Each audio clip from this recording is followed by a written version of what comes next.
Loulou, how are you? Hi, Deb. I'm really well. Thank you so much for having me on the podcast today. No, thank you for coming on. I really appreciate it. And I am really excited for the topic that we're going to cover today, which is all about finding your style, who you are, how you like to dress, how you want to be perceived, and all that kind of stuff. Do you want to just start by introducing yourself? Yeah, sure. So I'm Loulou Storey. I'm a style coach. I'm based down in Brighton, but I literally work with people all over the world. Just replied to an inquiry call that's come in from Australia. So it's quite incredible where the work takes me, virtually and in person. And I am passionate about helping frustrated and overwhelmed women with their wardrobes to get clear, to get confident, and to just feel a sense of kind of assuredness when it comes to getting dressed every day. That is really cool. And I know from personal experience, if I'm going into like a work interview or something big, then I have this discussion all the time, but I focus on what I'm going to wear, which is a really odd thing because you should be focusing on, making sure that you're prepped and going over your notes. But actually, there is something about the way that you dress and the way it makes you feel. And there's a balance between that confidence. Yeah. Yeah, I'm really excited to get into this Oh, today. so good. I love it. It's so good when you have somebody that's kind of on board and gets it, and then it really allows you to kind of dive into its impact rather than me having to kind of convince you of its impact. So that's really cool. Yeah, but we will have lots of people that don't get it, so you might have to convince them for us. I can do that too. That's not a problem. So, how did you get into this? Well, I think it's one of those things I get asked this a lot, and I think, was I ever not into it? I suppose. I mean, I honestly have always. I grew up in a household where my mum and my gran definitely took a lot of care over themselves and their appearance, and it was something that I think we all enjoyed. And I, from a very young age, was, especially when I started going out. Um, I would be styling my friends, I'd be helping them. I worked in retail from the age of, I think I was 14, about to turn 15. My first job was at Russell and Bromley. So I've always, I think, felt a real sense of when everything, maybe when life out in the world wasn't feeling so good, or I didn't necessarily feel so good about myself, clothing was there to kind of have fun with. It was there to help me kind of understand myself, help me express who I was. Because I did feel a bit different. I felt I didn't quite sit into how, I suppose, the kind of norm. And I kind of enjoyed that. I didn't really know that I was a creative person, but that was kind of my outlet. But this actual work that I'm doing, I've done for the last decade, and it really came out of, again, my journey of style was through retail. I worked as a retail manager for 15 years. I worked at Anthropology, I worked at Hobbs, the biggest stores in the UK, the flagship in Regent Street. I launched the flagship for Hobbs in Covent Garden. So I've always been in that world, but I had a craving to kind of step out and, set about my own mission of helping people. But what happened was that I then had a daughter, and my world kind of came crashing down around me. I suddenly realized actually I was very insecure. I hated my body, and I had real kind of issues actually with my body. And I suddenly thought, oh, I can dress other people better than I can dress myself. And I really actually struggle with my own self worth, my confidence. I had postnatal depression. And my identity post Lola was kind of like, who the hell, who am I? I just don't understand who I'm meant to be. I think I kept trying to be other people. I was too caught up in trends, too caught up in fast fashion, perhaps. I think when you work in retail, you're just consumed by clothes all the time. Um, and I could have that clarity for others, but when it came to myself, that is where it became sticky. And then as the business was starting to grow, I think there was a lot of I was out in the world more, like I was on the BBC, I was doing stuff with big retailers, and secretly still, I felt like I didn't know myself and didn't feel comfortable in my own clothes. I kind of looked okay, but I didn't feel like me. And it was actually when I was invited on Women's Hour. I was on a ridiculously, one of those horrible sweltering hot days in London. And I turned up in an outfit that just was not me. We were just out of COVID. And as I walked home, I felt such shame in the fact that I hadn't gone in authentically as myself. And I thought I'd been bubbling around with this idea of like style words and developing it, and I've been using it with my clients, but not fully committed to it. And I suddenly thought I've got to lean into this idea of like understanding beyond just the look. You can look good, but if you don't feel like yourself, then you know that you're out of alignment. You know that um you're not in your full power. And Mhm. I thought I had not shown up for myself in the right way in that day, and I'd listened to other people's opinions over my own. So from that moment, I dived in and I really started using my method of developing your style words. I really started thinking about how can we tune into our instinct and our intuition better, because when I observe other people who are really good at their style, that's what they're very good at doing. They're very good at knowing when their internal compass is on course and when it's off course. Oh no, that's not quite right. Oh no, that needs a chunkier earring. Oh, actually no, that color is a little, or it makes me feel a bit flat. They really are tuned into their instinct, and that was really where I think the business started to kind of become better. It was like my own style was able to kind of flourish more because I started to understand myself more and actually be honest about what I needed my clothes to do. And that's now how I help people, is really stepping into that power and that authenticity. I think so many women can relate to everything you've just said in terms of, when you have children, your body changes completely. And I think we've all fallen foul of following trends, and we look back at photos and we're like, what were we thinking? Like, that just doesn't suit who I am. That doesn't Yeah. suit my body shape. And I think it even goes beyond that.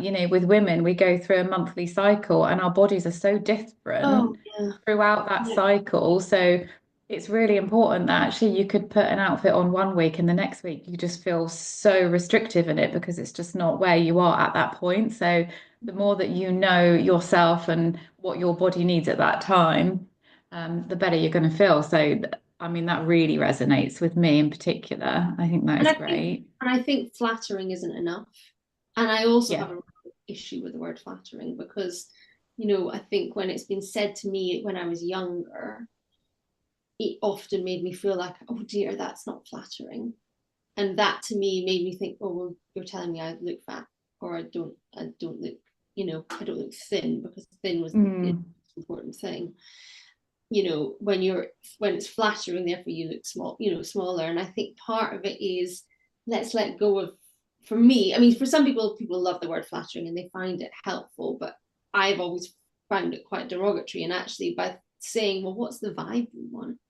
What's the yes. energy we want to feel in our bodies? Well, actually, that item makes me feel, one of my words makes me feel elegant, which is probably making me feel thin and, not dumpy, which is one of my negative words. But, ultimately, it's so much more positive, and it's so Yeah. much better intention saying, oh, I want to feel elegant, or I want to feel feminine, rather than it just Yeah. being flattering. So tell me more about these style words then and where that came about. So you've got certain words that you associate as negative and some that are Yeah. more suited to you. So the first way it began in that story of post having a child, who the hell am I? When I started to play around with this idea, I kind of thought about, well, what items do I really love? What do I have that I really enjoy? And I had this beautiful little navy Kate Sheridan leather rucksack that was by a British designer. It was beautiful quality. I'd been very lucky that when I worked at Anthropology, we used to get the bits at the end of the sale. And I got it. It was like a bargain. I got it for like 10, £15, and it'd be like £400. It was, gorgeous. Yeah. But it had function. It made me feel cool. It was sleek. It was minimal. It was timeless but interesting. And I literally took my notes out on my phone and I wrote these words out. And it helped me connect with a sense of who I was rather than not who I should be.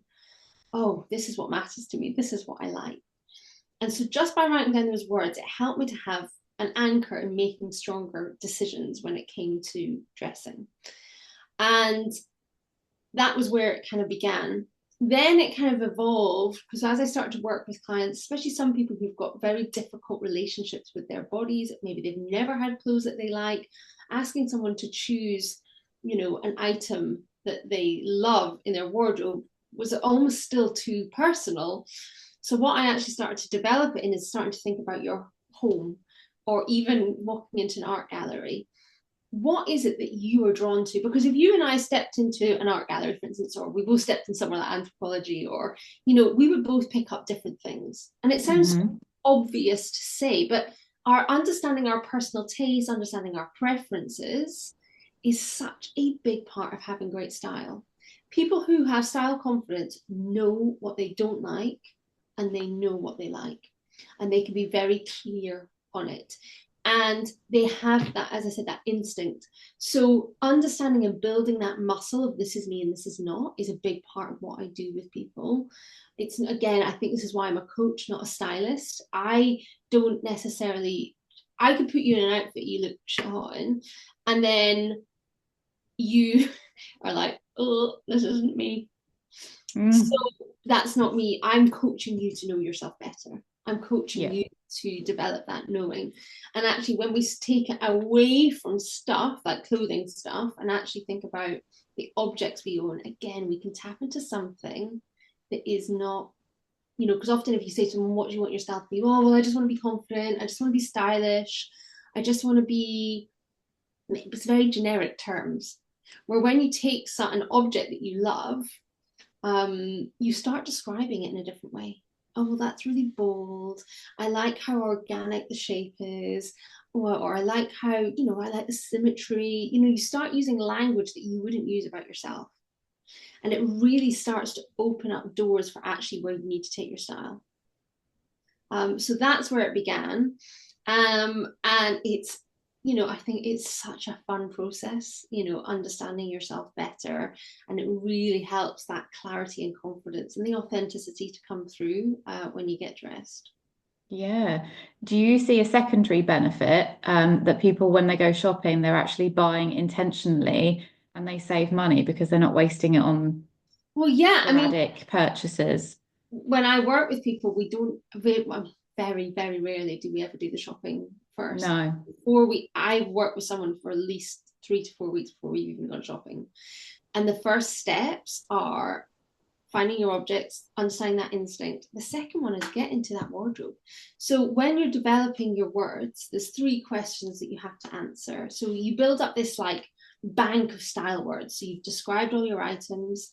The next step is doing your alarm words. So this is where we the negative words. I don't want to feel dumpy. I don't want to feel frumpy. I don't want to feel boring. I don't want to feel invisible. I don't want to feel um, old fashioned, whatever it is. And then you identify the opposites of those words, and that those opposites also add to your bank of words.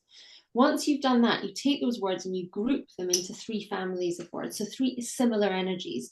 So say for instance you had elegant, feminine, chic, they would maybe be all in one column, and maybe Hmm. like cool and edgy and um, uh, adventurous perhaps would be in another column. So you would group them together, and once you end up with these 3 columns of words, you then choose the one at the top and eat the one that's your favorite, the one that speaks to you, the one that kind of sums up the rest of the column below. Sorry, I'm rushing through this, but I do run my freestyle words workshop if anyone wants to ever join, and I can go through it more. We do these on power hours. But once you understand those 3 energies, you then are able to get clear on how you want to feel, which is one of the words, how you want to be perceived, and how you want to grow. And answering those 3 questions really helps you to have a very holistic look at your style, and it isn't one dimensional. I think that's part of the problem is often it's like, well, I just want to be I want to be polished in the office, for instance. And you become just like this cookie cutter, cutout of an office board. It doesn't have your personal touch and what you bring to your role. It's, like you were saying at the beginning of like, how do I want to feel in this moment? Like Mm. I need to understand myself.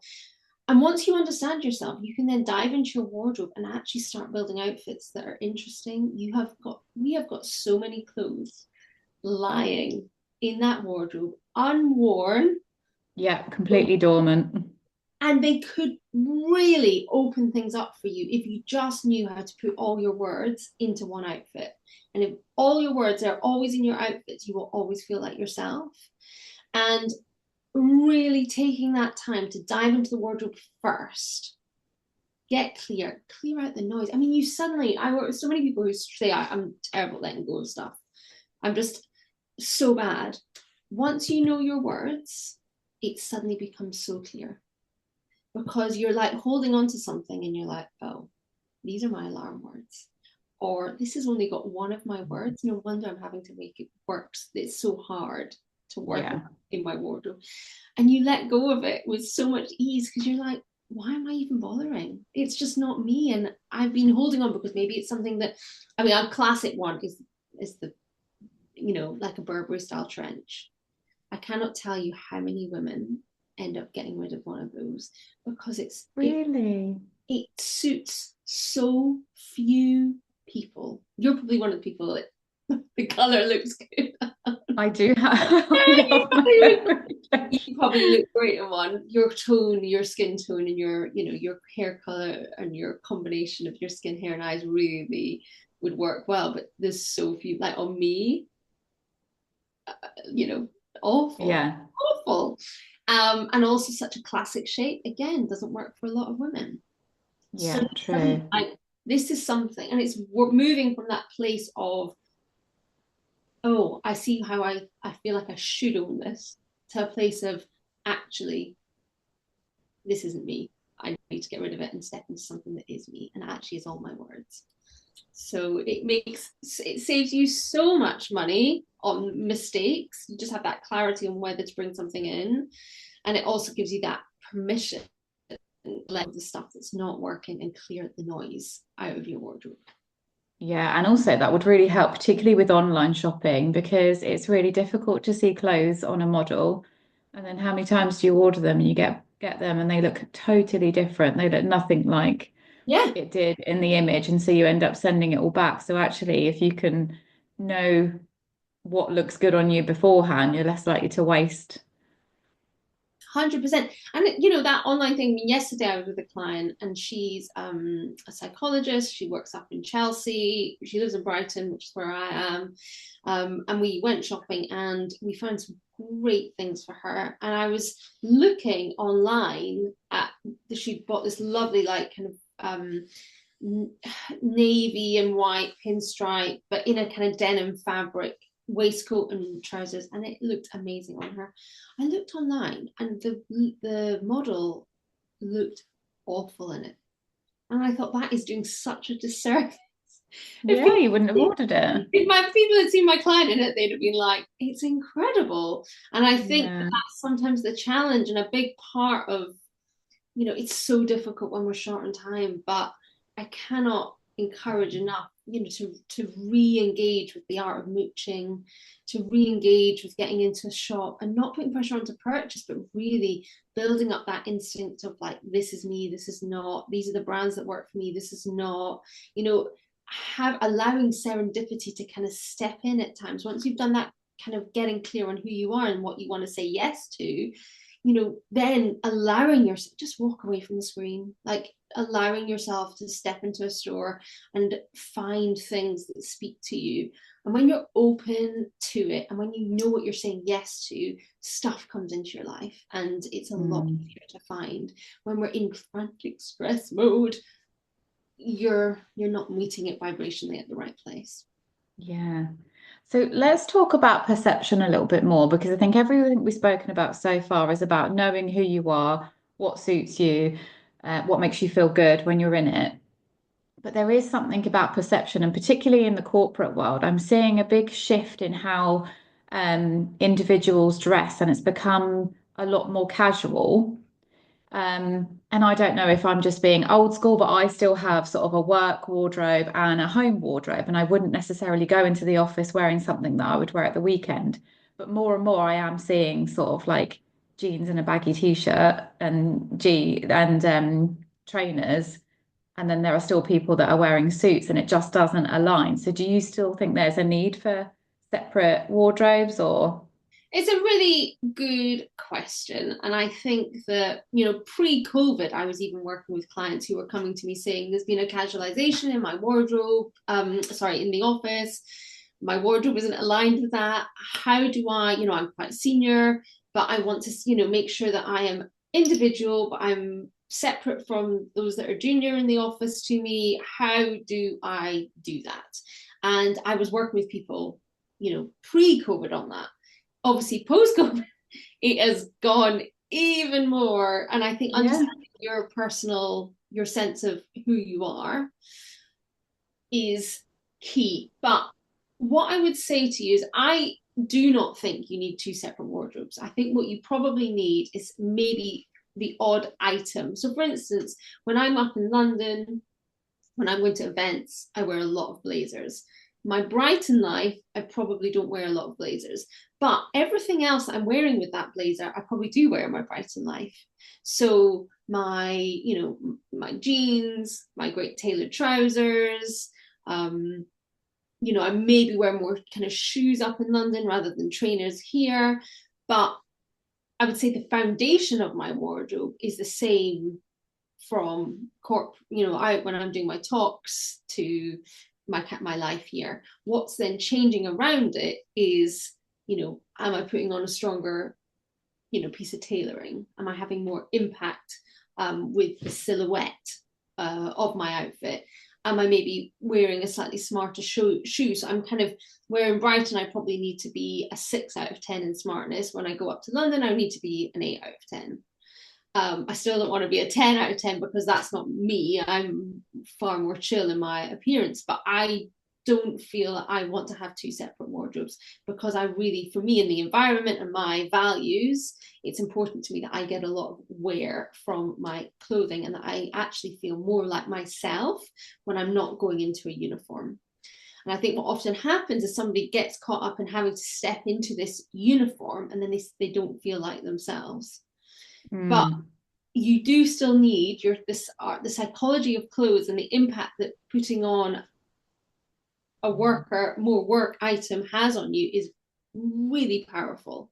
So having pieces that are smarter or have more kind of visual impact, help you to feel more polished, help you to feel more professional, are really important. But I think integrate the two personally. I mean, we live in a Yeah. relaxed world. And also it will bring more interest to both places, I would say, if you're integrating the two together.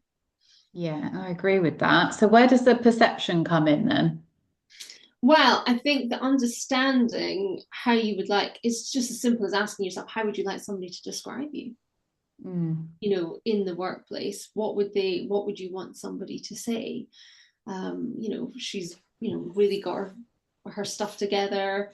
She is really dynamic. She brings energy. She is really helps, is really vibrant and visible. She's a leader. Understanding what it is you'd like somebody to say about you. What is it within you that maybe you feel is slightly hidden that you would like to bring to the forefront that kind of gets overlooked? I worked with an amazing client a few years back who was a TV producer, and she was in a wheelchair, and she would have to go into these sets often that were not built for a wheelchair. She was visibly sat so low in comparison to everyone else, Right. and she was a woman in a very male dominated world. And she came to me and she was like, I need to go in with energy. I don't want people to not see me. Like, I need to be seen and I need to be okay to be seen. And so that journey that we went on for her to find a way to be more comfortable, but also to really bring the energy that she needed to kind of show up for her. So really thinking about that question of how would I want somebody to describe me professionally and my perception is a really big part of getting dressed and asking and having an answer to that question. Do you know what it would be for you? How would What you I like want to be known as. how would you like someone to describe you professionally? Yeah, so it's changed over the years and I used to sort of shy away. Particularly when I stepped into the corporate world, I was still in a situation where I would straighten my hair because it just felt messy and not in line with everyone else. And then over the years, I've kind of established that actually I quite like being different, and my hair actually makes me stand out in the crowd. So one of mine is just to appear confident and not carefree, because that can be seen as a negative, but in the fact that I am confident in who I am and as an individual. Well, this is what's interesting is how actually carefree could isn't free of care, is it? It's not. Mm. It's actually feeling at peace and having a sense of ease in yourself. It's Yes. actually knowing that you can go with the flow. It's knowing that you can be resilient when things come up in your path. To me, carefree is, I want to be around someone like that because it's not a stressy environment. They've got things under control and they allow the flow of life to happen. And there's something, I mean, as soon as I came on screen, I was just like, wow, what incredible hair you have. And I felt like your hair is a big part of your outfit. So actually not having things fight your hair is really important. And actually Yes. it's like your best accessory. But there's energy in Yeah. it. It's not forced. It's kind of, it has a it kind of It has a life of its own for sure. I'm sure. I'm sure. And I think that kind of, how do we find that sense of freedom within that corporate space is the challenge, isn't it?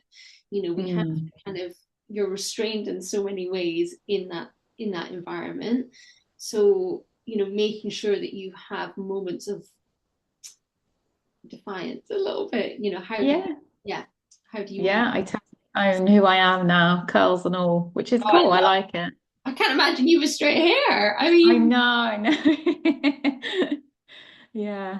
Okay. So what about growth then? Is that more like who do you want to become? yeah, I mean, I think we're always, if we're stagnant, if we stay still, then what are we working for?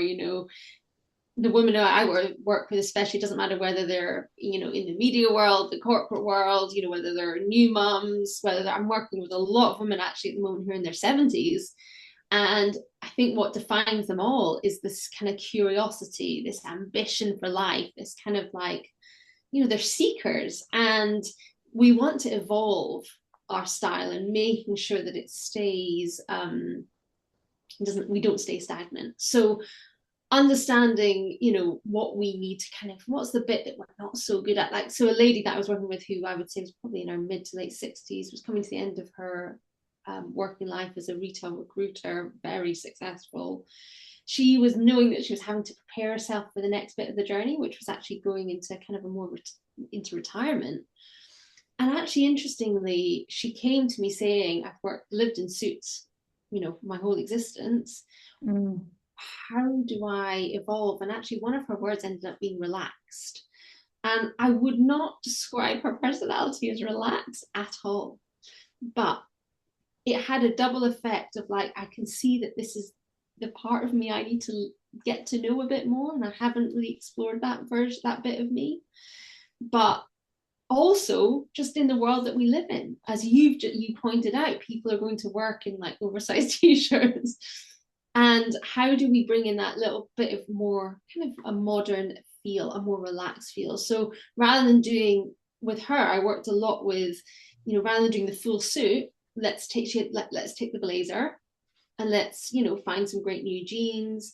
Let's find, oh, you've got that really cool blue color, let's put it with the burgundy, and let's do something a bit more interesting. So taking two suits and pairing the top and the bottom together. Now, I could have probably gone in and told her all of that without knowing her words, but what happens is when you know your words, it allows her to then do that when I'm not there, and it helps Hmm. build that skill and that muscle.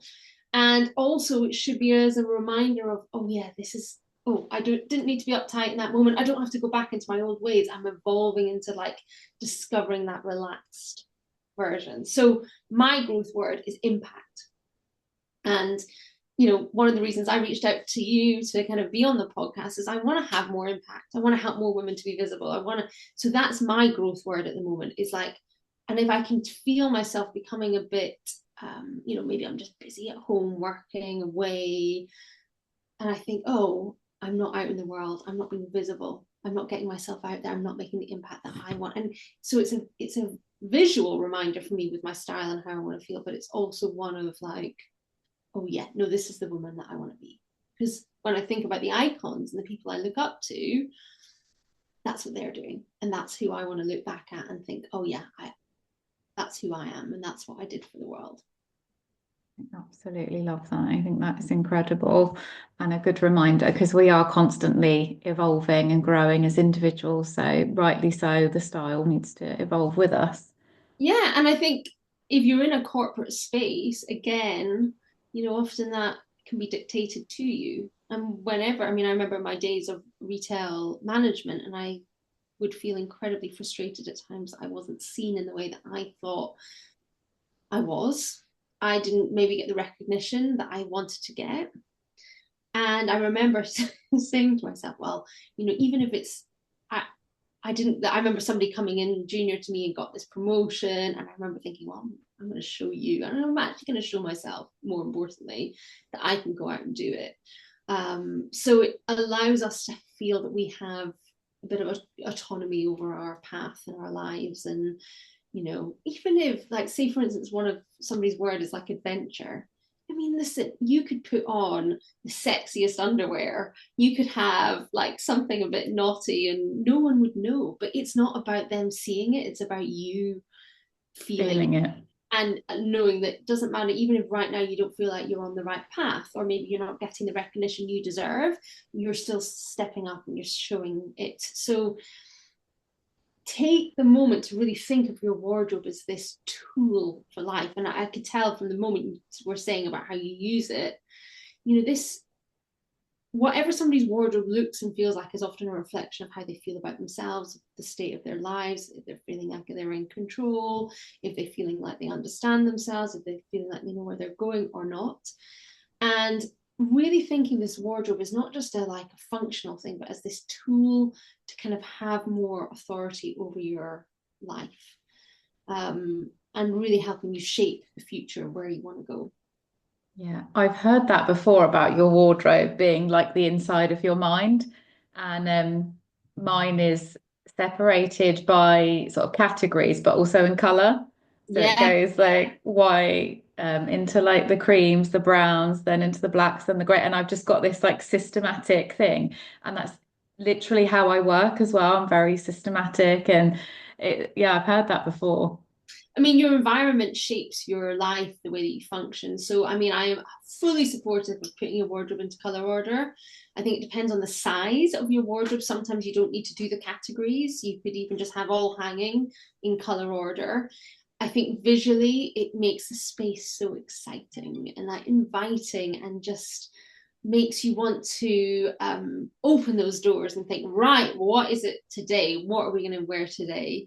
So I'm Yeah, and easier to pair things as well. Yeah, and you start seeing colors that you think, oh, I wouldn't have thought of putting them together when it's in color order. It's such a lovely way of doing it.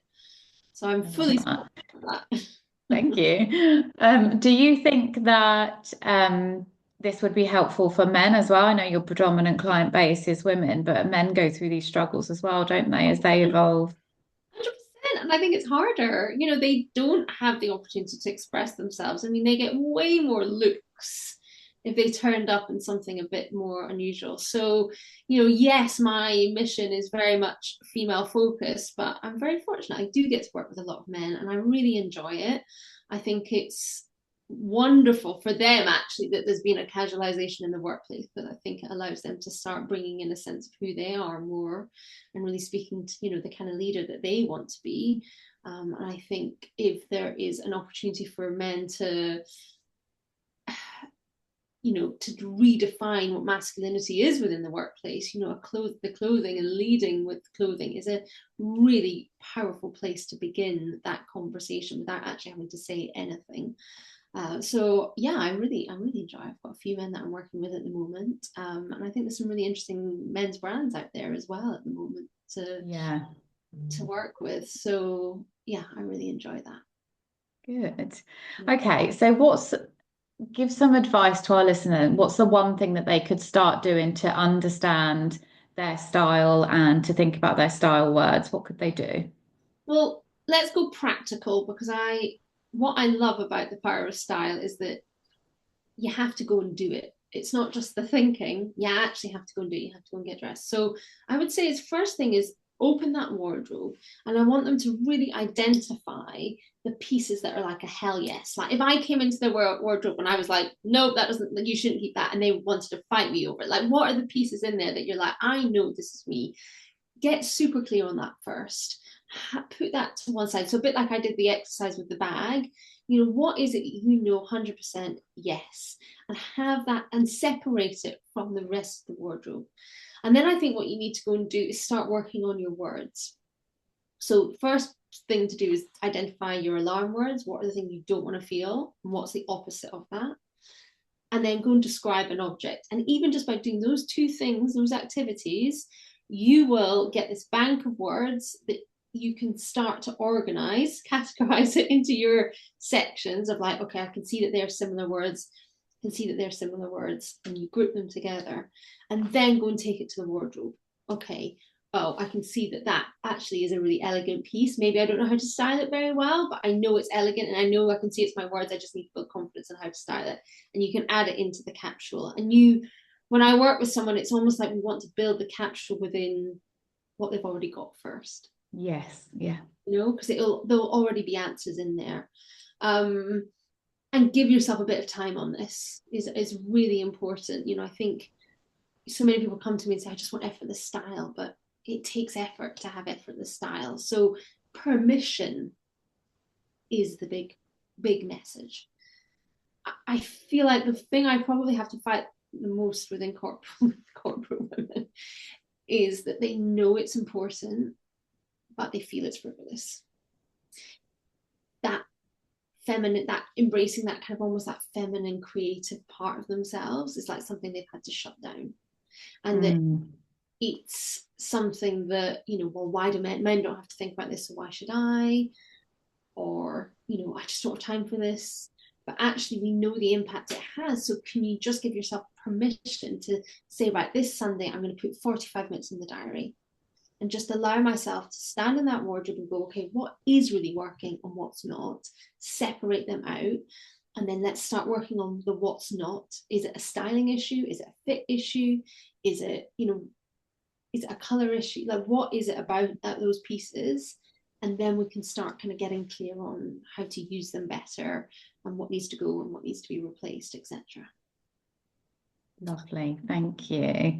And in terms of what you offer, so you obviously say that you can work worldwide. So what are the options if someone wants to reach out to you?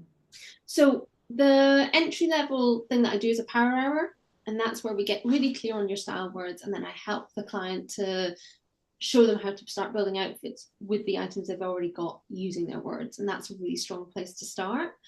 If it's virtual but you want more help, I do a 6-week program that builds your style confidence and helps you to reboot that wardrobe so you're prepared for the season ahead. Well, not even just the season, your life ahead, really. Yeah. So that's a really good place. Or there's my kind of style transformation where I work with someone for about 8 weeks, mixture of online and in person, where we get clear on their words so that we can really be embracing them every day, maximizing that existing wardrobe, being strategic about the items we add in, and building up confidence of how we show up for ourselves with our clothes day in, day out. Because it's a practice. And people don't like me maybe saying that if they're time poor, but it's something that we need to practice so that it then doesn't take as much thought. I mean, I probably only put, a few minutes thought into my style now every day. But, there was a period where I had to put a bit more in because it was, I was figuring it out. So yeah, I mean, I've got my Substack, and on there, if you sign up to that every season, I have a seasonal shift workshop that I run. So there's lots of ways I try and put support out there. But I think the most important thing is, if you're unsure, book in that power hour, get that started, build a relationship with me, and if I'm the right fit somebody to help you, go through that journey and then if I am, then, it's an incredibly, like I was working with a lady yesterday and she just said, I'm so relieved that I've made space for this and that I don't have to Yes. go alone, you know, because I think it's stressful otherwise. And we need to release the stigma of working with stylists. I think that 15 years, 20 years ago, working with a personal trainer, somebody would have been like, oh, get you. And now you don't think twice. People work with trainers all the time. And I feel Yeah, like absolutely. there's still a bit of stigma around working with a stylist. Yeah, which is funny because if we invest so much on our bodies, then surely we want to dress them appropriately as well. Wasn't it Kim K that said, why would you put a bumper sticker on a Bentley or something like that? I'm going to take that. That is a great line. Oh, listen, Lily, thank you so much. I have really, really enjoyed this chat, and I will make sure that I include all of your contact details in the bio for anyone that wants to get in contact. Oh, thank you so much for having me and thanks for being on board. I think it's such a fun, powerful way to kind of live a happier life. So I love Yeah, speaking with you about it. lovely. Thank you so much.